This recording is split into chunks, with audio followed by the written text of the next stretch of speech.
નમસ્કાર વિદ્યાર્થી મિત્રો, લિબર્ટી સ્કૂલ દ્વારા આયોજિત ઓનલાઈન વિડિયો લેક્ચરમાં તમારું ફરીવાર સ્વાગત છે। તો વિદ્યાર્થી મિત્રો, આપણે ધોરણ 12 પ્રકરણ 7 પી બ્લોક એલિમેન્ટ પી વિભાગના તત્વો એની અંદર આપણે 16મા સમૂહના બધા સામાન્ય ગુણધર્મોની અભ્યાસ કરી હતી।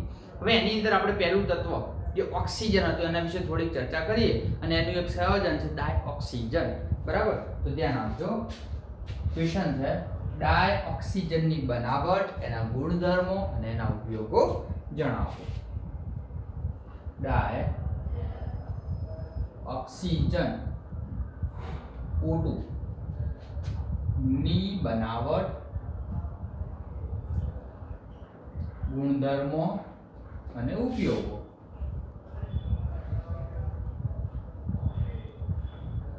બરાબર, ચલો રેડી। तो ध्यान आपजो कि डायऑक्सीजन આપણે કઈ રીતે મેળવી શકીએ છીએ। તો કેટલાક ઓક્સિજન યુક્ત ક્ષારો જેવા કે ક્લોરેટ હોય, નાઇટ્રેટ હોય, પરમેંગેનેટ હોય, એને આપણે ગરમ કરશું તો એમાંથી આપણને O2 છૂટો પડશે। ક્લિયર? તો ધ્યાન આપજો, પહેલા આપણે શું જોઈએ? બનાવટ। બરાબર, કેટલાક ઓક્સિજન યુક્ત ક્ષારો જેવા કે કેટલાક ઓક્સિજન યુક્ત ક્ષારો જેવા કે ક્લોરેટ, પરક્લોરેટ તથા મેંગેનેટને ગરમ કરવાથી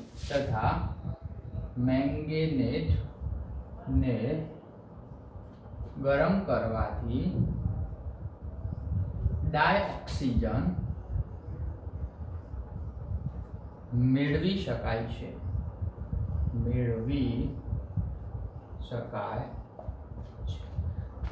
બરાબર, ધ્યાન આપજો।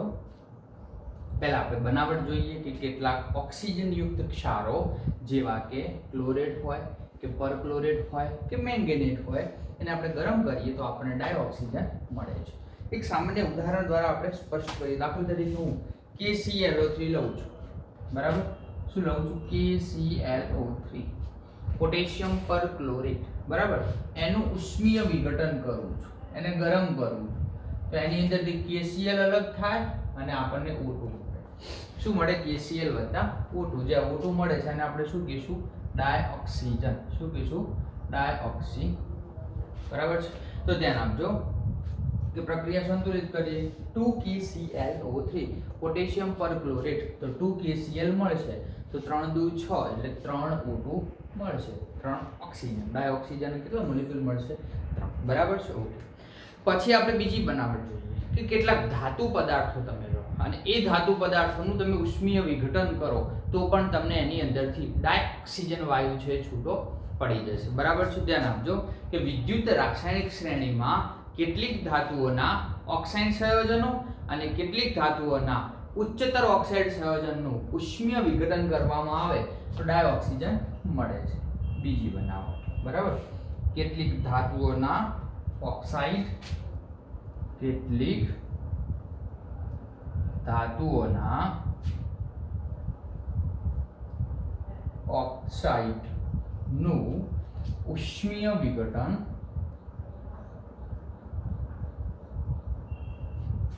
કરવામાં આવે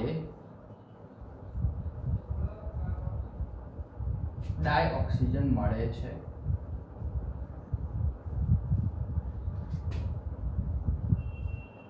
બરાબર, કેટલીક ધાતુઓના ઓક્સાઇડનું ઉષ્મીય વિઘટન કરવામાં આવે તો ડાયऑक्सीजन મળે છે। ક્લિયર? ચલો હવે કેટલીક ધાતુઓના આપણે ઉદાહરણ લઈએ। દાખલા તરીકે Pb3O4, લીડનો ઓક્સાઇડ લીધું। Pb એટલે શું? લીડ, બરાબર? એનું આપણે શું કરશું? ઉષ્મીય વિઘટન, એટલે આપણે એને શું કરશું? ગરમ કરશું તો આપણને શું મળશે? ઓક્સાઇડ મળશે PbO અને O2 વાયુ છૂટો પડશે। ચલો પ્રક્રિયા સંતુલિત કરીએ। અહીંયા 2 છે તો આપણે 3 2 6 કરી દઈએ તો આટલે કેટલા મૂકીએ છીએ? 6 PbO, બરાબર છે? ચલો અહીંયા 6 આવી ગયા હતા, કેટલા? 4 2 8 તો અહીંયા કેટલા આવશે?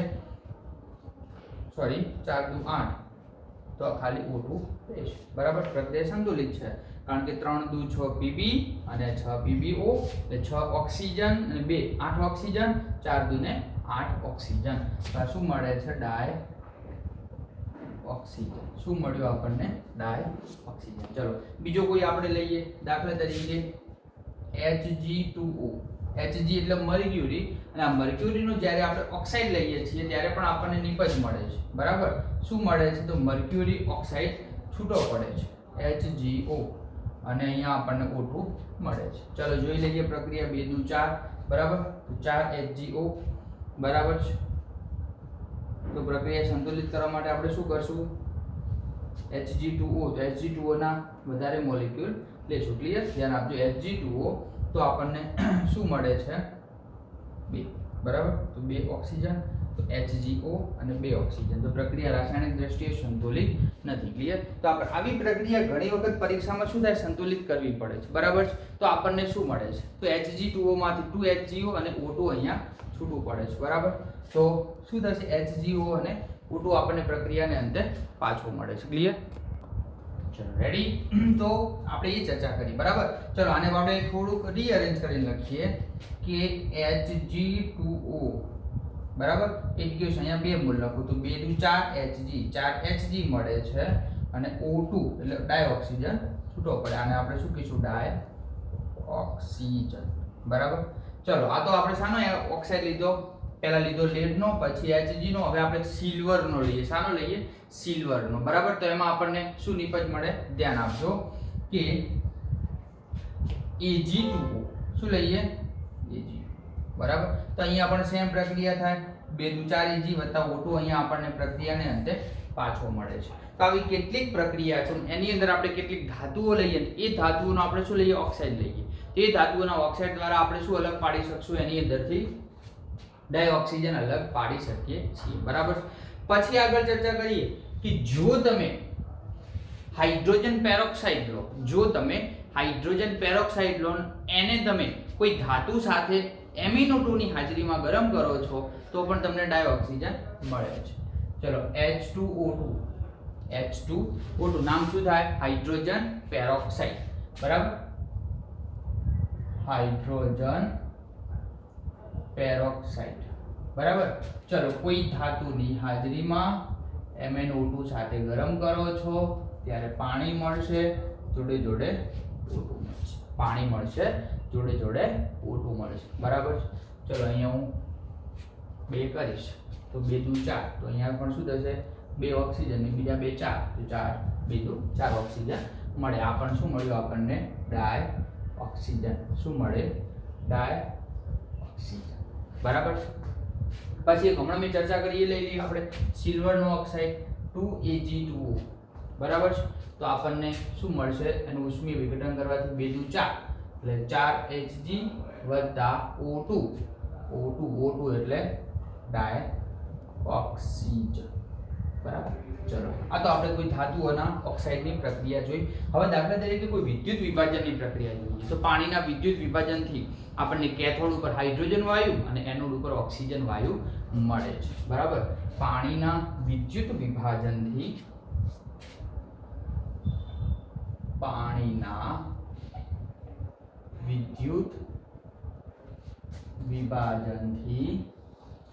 એનોડ અને કેથોડ આ તો આપણે ભણીને આયા બરાબર, ત્રીજું ચેપ્ટર બરાબર. તો એની અંદર આપણે ચર્ચા કરી હતી પાણીના વિદ્યુત વિભાજનથી કેથોડ ઉપર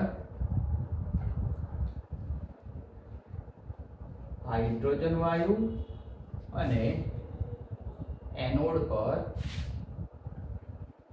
ઓક્સિજન, એટલે કે ઓક્સિજન કયા સ્વરૂપે મુક્ત થતો હશે? ડાયોક્સિજન સ્વરૂપે મળે છે બરાબર. તો આપણે એ ક્રિયા દ્વારા પણ ઓક્સિજનને છૂટો પાડી શકીએ છીએ. ક્લિયર? ચલો ઔદ્યોગિકની ચર્ચા કરીએ તો ઉદ્યોગોમાં શું થાય? ઔદ્યોગિક રીતે આપણે હવામાંથી પ્રથમ કાર્બન ડાયોક્સાઇડ અને પાણીની વરાળ દૂર કરીને ઓક્સિજન મેળવવામાં આવે છે. હવામાંથી આપણે પહેલા શું કરશું? હવા લઈશું, એનામાંથી પહેલા શું દૂર કરશું? CO2 અને H2O બનાવીશું એમાંથી પાણીની વરાળ દૂર કરીને આપણે શાનું નિર્માણ કરી શકશું? O2 એટલે શું? ડાયોક્સિજનનું નિર્માણ કરી શકશું, બરાબર. ત્યારબાદ બાકી રહેલ વાયુઓને આપણે શું કરશું કે વિભાગીય નિશ્ચન દ્વારા અલગીકરણ કરશું, બરાબર. તો આ જે CO2 અને H2O મળે છે, બરાબર, એનું આપણે શું કરવાનું છે? વિભાગીય નિસ્યંદન કરવાનું છે. એના દ્વારા શું થશે આપણને કે બાકીના વાયુઓ પાછા મળશે, બરાબર. તો આ બધી આપણે બનાવટ જોઈ. પહેલા પરક્લોરેટ લીધો અથવા કેટલાક ઓક્સિજનયુક્ત ક્ષારો જેવા કે ક્લોરેટ હોય, પરક્લોરેટ હોય, મેંગેનેટ હોય, એને ગરમ કરતા ડાયોક્સિજન મળે છે, બરાબર. ગરમ કર્યું, કેટલીક ધાતુઓમાંથી આપણે ઓક્સિજન વાયુ છૂટો પાડ્યો, પાણીના વિદ્યુત વિભાજન કર્યું, બરાબર. H2O2 ની પ્રક્રિયા જોઈ. આ બધી પ્રક્રિયાની બનાવટમાં આવે છે. ક્લિયર? ચલો ફટાફટ આટલું લખી નાખો, પછી આપણે એના ભૌતિક ગુણધર્મ તરફ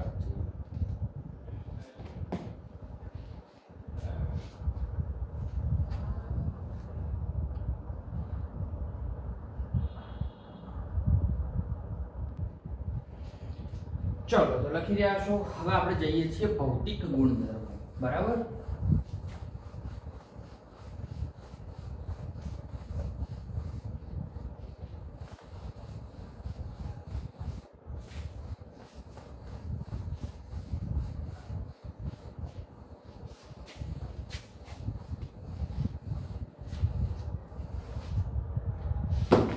ડાયઓક્સિજનના ભૌતિક ગુણધર્મો. ડાયઓક્સિજન એટલે કે O2 ના ભૌતિક, બરાબર. ચલો પેલો ભૌતિક ગુણધર્મ, ડાયઓક્સિજન એ રંગવિહીન વાયુ છે. ડાયઓક્સિજન એ બીજો ગુણધર્મ વાસવિહીન વાયુ છે, બરાબર.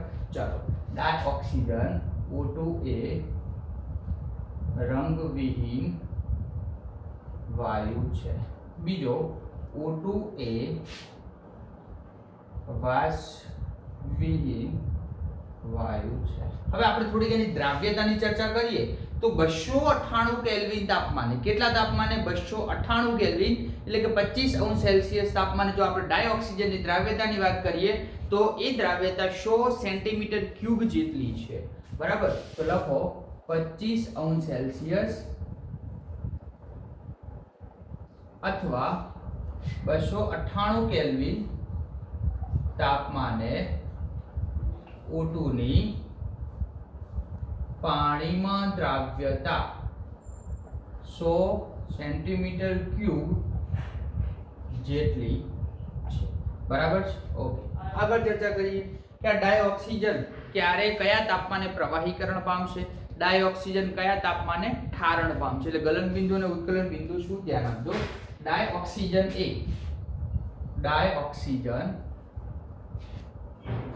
99 કેલ્વિન તાપમાને, કયા તાપમાને? 99 કેલ્વિન તાપમાને પ્રવાહીકરણ પામે છે. એટલે ઘનમાંથી શું બને છે? પ્રવાહી. જ્યારે આજ 55 કેલ્વિન તાપમાન, કયા તાપમાને? 55 કેલ્વિન તાપમાને શું થાય છે? ઠરે છે. એટલે શું થાય? એનું ઠારણ થાય છે, બરાબર છે. ઓકે, આગળ ચર્ચા કરીએ કે બધાની જેમ આ જે ઓક્સિજન છે, ડાયોક્સિજન, એ 3 પ્રકારના સમઘટકો ધરાવે છે. સમઘટકો એટલે અણુસૂત્ર સમાન, બધું અલગ અલગ, બરાબર. ધ્યાન આપજો કે ડાયોક્સિજન એ 3 સમઘટકો ધરાવે છે. કયા કયા 3 સમઘટકો? તો એક 16O, એક 17O, એક 18O, બરાબર. યાદ રાખજો, પરીક્ષામાં પૂછાય કે નીચેનામાંથી કયો સમઘટક ઓક્સિજનનો નથી, તો આપણને ખ્યાલ હોવો જોઈએ. અને આગળ ચર્ચા કરીએ કે જે ઓક્સિજન છે, ડાયોક્સિજન, એની અંદર અયુગ્મિત ઇલેક્ટ્રોન ન હોવાથી અથવા ન હોવાથી એ અનુચુંબકીય ગુણધર્મ ધરાવવા પણ અગત્યનું છે. અપવાદ છે કે ઓક્સિજન, ડાયોક્સિજન પાસે અયુગ્મિત ઇલેક્ટ્રોન ન હોવા છતાં, બરાબર, ઓક્સિજન પાસે અયુગ્મિત ઇલેક્ટ્રોન ન હોવા છતાં તે અનુચુંબકીય ગુણધર્મ ધરાવે છે. આ અનુચુંબકીય એટલે શું, પ્રતિચુંબકીય એટલે શું, આપણે પાછળ ડી અને એફ વિભાગના તત્વો અને એની પાછળનું ચેપ્ટર સંવર્ગ સહસંયોજનો બંનેમાં થોડી ચર્ચા આવે છે કે સંવર્ગ સહસંયોજનમાં થોડી વધુ ચર્ચા આવે છે કે જો ઇલેક્ટ્રોનની સંખ્યા, જો ઇલેક્ટ્રોન સિંગલ હોય તો બધા અયુગ્મિત થાય તો અનુચુંબકીય થાય, અને જો પેરમાં જોડાયેલા હોય એક સમાંતર સ્પિન એક એનાથી વિરુદ્ધ સ્પિન તો એ બધા યુગ્મિત થાય છે, તો આપણે એને પ્રતિચુંબકીય કહેતા હતા. બરાબર, એક ડાયમેગ્નેટિક એક પેરામેગ્નેટિક. તો આપણે અહીંયા એના ભૌતિક ગુણધર્મની ચર્ચા પૂરી કરી. શું ચર્ચા કરી? ડાયઓક્સિજનના ભૌતિક ગુણધર્મો. તો ઓક્સિજન, ડાયઓક્સિજન એ રંગવિહીન વાયુ છે, વાસવિહીન વાયુ છે. 25°C અથવા 298 કેલ્વિન તાપમાને ઓક્સિજનની પાણીમાં દ્રાવ્યતા 100 સેન્ટીમીટર ક્યુબ જેટલી છે. બરાબર. આગળ ડાયઓક્સિજન 99 કેલ્વિન તાપમાને પ્રવાહીકરણ પામે છે અને 55 કેલ્વિન તાપમાને એનું ઠારણ થાય છે. બરાબર. ડાયઓક્સિજન એ 3 સમ ઘટકો ધરાવે છે, 16, 17 અને 18 ઓક્સિજન. અને પાછળ આગળ કે ઓક્સિજન પાસે અયુગ્મિત ઇલેક્ટ્રોન ન હોવા છતાં પણ તે અનુચુંબકીય ગુણધર્મ ધરાવે છે. કયો ગુણધર્મ? અનુચુંબકીય ગુણધર્મ ધરાવે છે. ક્લિયર? ચલો હવે આપણે જઈએ છીએ રાસાયણિક ગુણધર્મ. બરાબર. ડાય ઓક્સિજન એટલે કે O2 ના રાસાયણિક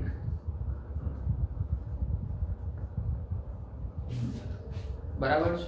O2 ના એટલે કે ડાયઓક્સિજન ના રાસાયણિક ગુણધર્મો. તો રાસાયણિક ગુણધર્મમાં આપણે જે એની બનાવટ જોઈ હતી એનાથી બધું ઉલટું. બનાવટમાં શું કર્યું હતું કે ધાતુ ઓક્સિજન સાથે પ્રક્રિયા કરી ઓક્સાઇડ બનાવે છે, તો અહીંયા એનાથી વિરુદ્ધ બોલવાનું કે ધાતુના ઓક્સાઇડમાંથી આપણે શું કરી શકશું, અથવા કોઈ ધાતુનો ઓક્સાઇડ લો અથવા ઓક્સિજન લો અને ધાતુ લો તો આપણે ઓક્સાઇડ સંયોજન બનાવી શકશું. બરાબર. તો કેટલીક નિષ્ક્રિય ધાતુઓ, કેટલીક વધુ પડતી અથવા સક્રિય હોય કે નિષ્ક્રિય હોય, અને કેટલાક ઉમદા વાયુ સિવાયની બધી જ ધાતુઓ એ મોટા ભાગના ઓક્સાઇડ સંયોજનનું નિર્માણ કરે છે. તો પહેલો મુદ્દો, કેટલીક સક્રિય ધાતુ જેવી કે કેટલીક સક્રિય ધાતુઓ જેવી કે સિલ્વર હોય કે ગોલ્ડ હોય, અથવા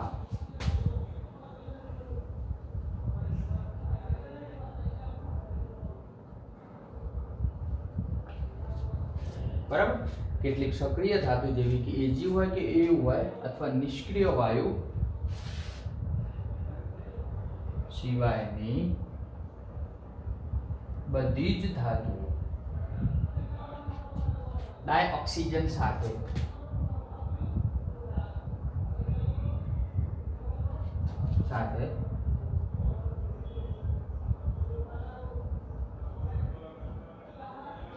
બરાબર છે ડાયઓક્સિજન સાથે પ્રક્રિયા કરે છે. ક્લિયર? ચાલો ડાયઓક્સિજન પહેલા રાસાયણિક ગુણધર્મની ચર્ચા કરીશું. બરાબર. ઓકે. જ્યારે આ પ્રક્રિયાની અંદર તમે ઓક્સાઇડ બનાવો છો ત્યારે બાહ્ય ગરમીની જરૂર પડે છે. બરાબર. જ્યારે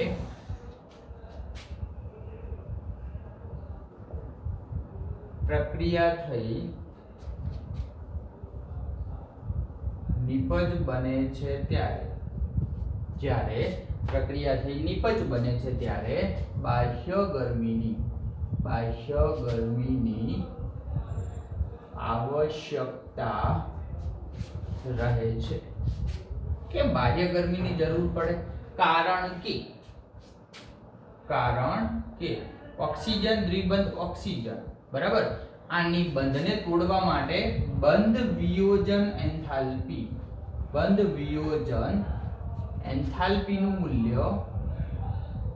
એન્થાલ્પીનું મૂલ્ય ઘણું જ વધારે હોય છે. કેટલું હોય છે ખબર છે? 493.4 કિલોજૂલ મોલ ઇન્વર્સ. બરાબર.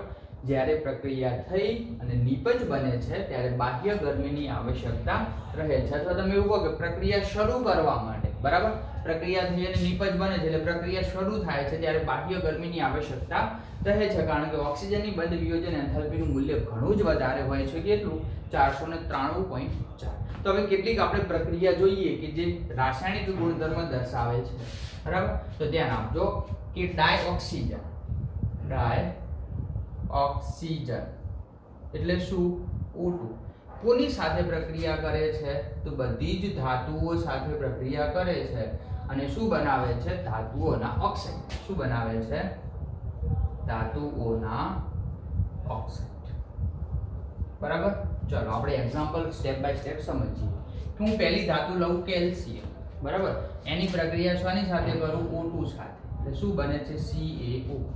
બરાબર. બે ઓક્સિજન છે તો ઓક્સિજન એક જ છે તો અહીંયા બે કરવા માટે આવું કરશું. કેલ્શિયમની પ્રક્રિયા ડાયોક્સિજન સાથે કરવામાં આવે તો કેલ્શિયમ ઓક્સાઇડ મળે છે. શું મળ્યું? આ કેલ્શિયમ ઓક્સાઇડ. ચલો ફરીવાર આપણે શું લઈએ? એલ્યુમિનિયમ. અને એની પ્રક્રિયા O2 સાથે કરીએ તો આપણને ખબર શાનું નિર્માણ થાય? Al2O3 એલ્યુમિનિયમનો ઓક્સાઇડ છે. બરાબર. તો પ્રક્રિયા અહીંયા સંતુલિત કરવા માટે અહીંયા 2 છે, અહીંયા 3 છે, આ બાજુ 2 છે, આ બાજુ 1 Al છે. તો આપણે અહીંયા 4 કરશું તો 2 2 દુ 4 3 દુ 6 એટલે અહીંયા 3 દુ 6 3 દુ 6. બરાબર છે. ઓકે. આગળ ચર્ચા કરીએ કે ડાયઓક્સિજન એ અધાતુ સાથે પ્રક્રિયા કરી અને અધાતુના ઓક્સાઇડ બનાવે છે. ડાયઓક્સિજન અધાતુ સાથે પ્રક્રિયા કરી અધાતુના ઓક્સાઇડ બનાવે છે. અધાતુ સાથે પ્રક્રિયા કરી અધાતુના ઓક્સાઇડ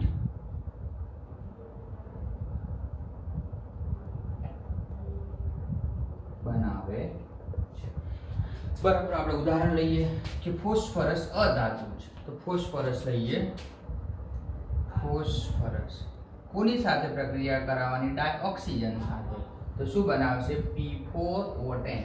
ફોસ્ફરસ હકીકતમાં તો પેન્ટોક્સાઇડ થાય પણ અહીંયા આપણે બે વડે બંને બાજુ પૂર્ણ છે તો 5 દુ 10 એટલે ઓક્સિજન 10 ને P4. બરાબર. ચાહે કાર્બન પણ અધાતુ છે અને એ કોની સાથે પ્રક્રિયા કરશે? O2 સાથે પ્રક્રિયા કરી CO2 બનાવશે. CO2 એટલે શું? Carbon dioxide. Carbon dioxide. બરાબર. ચલો આ ઉપરાંત જે ડાયોક્સિજન છે એ કેટલાક કાર્બનિક અને અકાર્બનિક પ્રક્રિયક સાથે પણ પ્રક્રિયા કરીને ઓક્સાઇડ બનાવે છે. બરાબર. આ ઉપરાંત ડાયોક્સિજન O2 એ કાર્બનિક તથા અકાર્બનિક પ્રક્રિયકો સાથે પ્રક્રિયા કરી શું બનાવે છે? ઓક્સાઇડ બનાવે છે. બરાબર. આ ઉપરાંત ઓક્સિજન એ કાર્બનિક તથા અકાર્બનિક પ્રક્રિયકો સાથે પ્રક્રિયા કરી ઓક્સાઇડનું નિર્માણ કરે છે. દાખલા તરીકે ZNS. બરાબર. ઝિંક સલ્ફાઇડ શાની સાથે પ્રક્રિયા કરું છું? O2 સાથે. શાની સાથે પ્રક્રિયા કરું છું? O2 સાથે. તો શું મળશે? તો Zn કોની સાથે પ્રક્રિયા કરશે? તો ઓક્સાઇડ બનાવશે. Zinc oxide. અને છૂટું શું પડશે? SO2. શું છૂટું પડશે? SO2. ચલો ઝિંક છે એ ઓક્સાઇડમાં કન્વર્ટ થાય છે. પ્રક્રિયાને આપણે બંને બાજુથી સંતુલિત કરીએ તો 2 mall Zn 2 mall ZnO. Oxygen ગણો 2, અહીંયા 2 અને અહીંયા 2 4. તો અહીંયા શું કરશું આપણે? +2O2 2 દુ 4 2 અને 2 4. બરાબર છે. અને એક 2S તો SO2 છે. ચલો આ પ્રક્રિયા ફરીવાર આપણે શું કરવી પડશે? સંતુલિત કરવી પડશે, કારણ કે અહીંયા 3 મૂકી દઉં હું 3 દુ 6 અને અહીંયા 2 મૂકી દઉં એટલે 2 દુ 4 4 ને 2 6. બરાબર. હવે દાખલા તરીકે કોઈ આપણે બીજું ઓક્સાઇડ લઈએ, એ પણ કેવો હશે? અકાર્બન. તો એ પણ શું કરશે? પ્રક્રિયા કરશે. દાખલા તરીકે હું SO2 લઉં. કયો લઉં? SO2. O2 સાથે પ્રક્રિયા કરાવું છું અને SO3 બનાવું છું.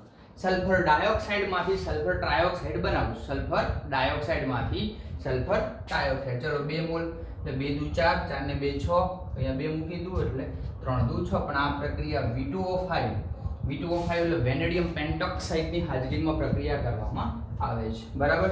ચાહે આપણે કોઈ એક મિથેન લઈએ. બરાબર. CH4 એની ઓક્સિજન સાથે પ્રક્રિયા કરીએ તો તો કાર્બન ડાયોક્સાઇડ અને પાણી આપણને મળી જશે, બરાબર છે. તો આની સાથે સાથે એના બધા જ રાસાયણિક ગુણધર્મો પૂરા થાય છે, બરાબર. છેલ્લી એક પ્રક્રિયા હાઇડ્રોક્લોરિક એસિડ વાળી આપેલી છે. હાઇડ્રોક્લોરિક એસિડમાંથી આપણને ક્લોરીન ગેસ અને પાણી મળે, બરાબર. એ તમે જોઈ લેજો. તો ભૌતિક ગુણધર્મો અને રાસાયણિક ગુણધર્મો આપણે પૂરા કર્યા છે. હવે જોઈએ એના ઉપયોગો. ક્લિયર? એની પહેલા ફટાફટ આટલું મસ્ત રીતે નોટ ડાઉન કરી દો.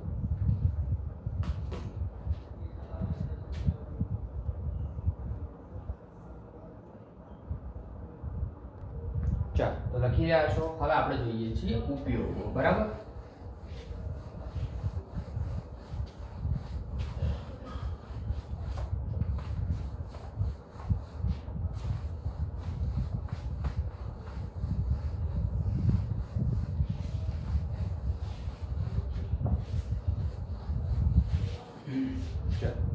ડાયઓક્સિજનના ઉપયોગો.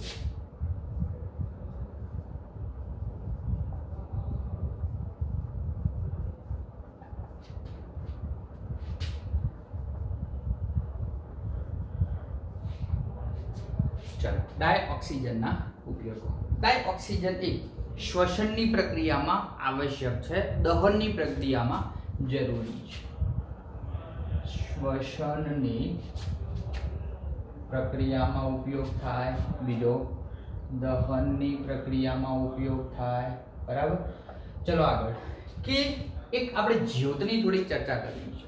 તો ઓક્સી એસિટિલિન જ્યોતમાં ડાયઓક્સિજન વપરાય છે. તમારા માટે થોડોક નવો શબ્દ એ આપણે સમજી લઈએ. શું શબ્દ છે? કે ઓક્સી એસિટિલિન જ્યોતમાં ડાયઓક્સિજન વપરાય છે.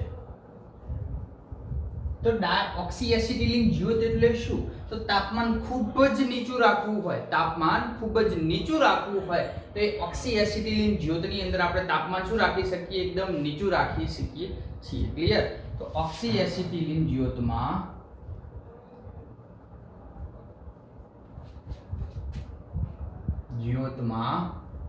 તાપમાન ખૂબ જ નીચું રાખવામાં આવે છે, નીચું અથવા રાખવામાં નીચું હોય છે. આથી તેનો ઉપયોગ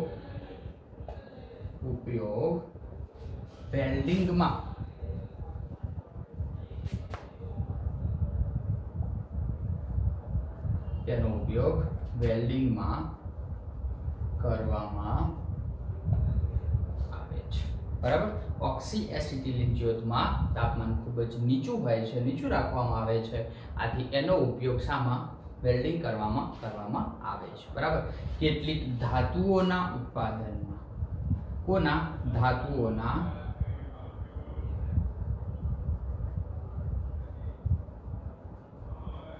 બરાબર. બીજો ઉપયોગ સ્ટીલના ઉત્પાદન. ચલો, હવે આપણે બીજો એક ઉપયોગ જોઈએ કે પર્વતારોહણ હોય, બરાબર. અત્યંત ઊંચાઈ ઉપર જવું હોય તો પર્વતારોહણમાં જો બળતણ કોષ હોય તો એ પર્વતારોહણમાં એનો ઉપયોગ થાય છે. ને એ ઉપરાંત બળતણ કોષમાં એનો ઉપયોગ થાય છે, બરાબર છે. તો પૃથ્વીની સપાટી પરથી ઘણા જ ઊંચા પર્વતારોહણ પર જવું હોય તો આપણે ઓક્સિજનનું સિલિન્ડર જોડે લઈ જઈએ છીએ, બરાબર છે. તો ધ્યાન આપજો. O2 નું સિલિન્ડર પર્વતારોહણમાં તથા હોસ્પિટલમાં દર્દીની સારવાર માટે વપરાય છે, બરાબર. તો ડાયોક્સિજનના ઉપયોગો થાય છે પૂરા. એની સાથે સાથે આપણે ઓક્સિજન વિશે વાત પૂરી કરી છે, બરાબર. હવે આપણે જોવાનું છે બીજું તત્વ હતું સલ્ફર. તો સલ્ફર વિશે એમાં આપણે SO2 ભણવાનું હતું, સલ્ફ્યુરિક એસિડ ભણવાનું હતું, પણ બધું ઉડાડ નાખ્યું છે. માત્ર ને માત્ર સલ્ફ્યુરિક એસિડ અથવા સલ્ફરના ઓક્સો એસિડ સંયોજનો જે નાઇટ્રોજન આપણે જોયા હતા એવા ને એવા આપણે અહીંયા જોવાના છે. એ આપણે નેક્સ્ટ વિડીયો લેક્ચરમાં જોઈશું. Clear? Thank you very much.